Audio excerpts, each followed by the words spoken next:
ఈసారి బడ్జెట్ ఏ విధంగా ఉండబోతోంది? ఇవాళ తెలంగాణ అసెంబ్లీలో బడ్జెట్ ని ప్రవేశపెట్టబోతున్నారు మంత్రి భట్టి. బ్రేకింగ్ న్యూస్ చూస్తున్నాము. బడ్జెట్ ప్రస్తుతం ఉన్న దానికంటే 10% పెరిగి 3,35,000 కోట్లకు చేరుకునే అవకాశం ఉంది.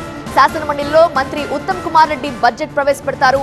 మధ్యాహ్నం 12 గంటలకు ఉభయ సభల్లో బడ్జెట్ ప్రసంగం ఉంటుంది. అంతకంటే ముందు సీఎం రేవంత్ రెడ్డి అధ్యక్షతన అసెంబ్లీ కమిటీ హాల్లో సమావేశం కానుంది.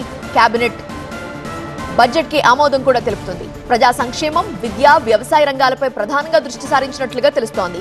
సన్నబట్లకు 500 రూపాయల బోనస్, సబ్సిడీ బియ్యం పథకాలకు నిధులు కేటాయించబోతున్నారు. రైతు భరోసా, రైతు బీమా, ఇందిరమ్మ ఇళ్లు, మహాలక్ష్మి పథకాలకు భారీ కేటాయింపులు ఉండబోతున్నట్టుగా తెలుస్తోంది.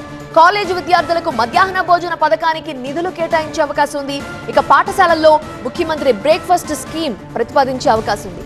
దీనివల్ల 21 లక్షల మంది విద్యార్థులకు ప్రయోజనం చేకూరే అవకాశం ఉంది. గిరిజనుల కోసం కొత్త చట్టానికి సంబంధించి బడ్జెట్లో ప్రస్తావించబోతున్నారు. ఇక దేవాదాయ శాఖలో వృద్ధ అర్చకులకు పెన్షన్ పెంచే ప్రతిపాదన కూడా ఉండనున్నట్టుగా తెలుస్తోంది. పారా అథ్లీట్స్ కి ఇళ్ల స్థలాలు, ప్రోత్సాహకాల కోసం నిధులు కేటాయించే అవకాశం ఉంది. ఇక కళ్యాణ లక్ష్మి కింద అదనంగా 30,000 రూపాయలు ఇచ్చే అంశాన్ని ప్రతిపాదించబోతున్నారు. అప్పుడు లబ్ధిదారులకు కళ్యాణ లక్ష్మి కింద అందించే మొత్తం 1,30,000 రూపాయలు అవుతుంది. ఉద్యోగుల ఈహెచ్ఎస్ హెల్త్ స్కీమ్ కోసం ప్రత్యేకంగా నిధులు కేటాయించబోతున్నారు. ఈ రోజు ఉదయం అసెంబ్లీలో భట్టి బడ్జెట్ ని ప్రవేశపెట్టబోతున్నారు.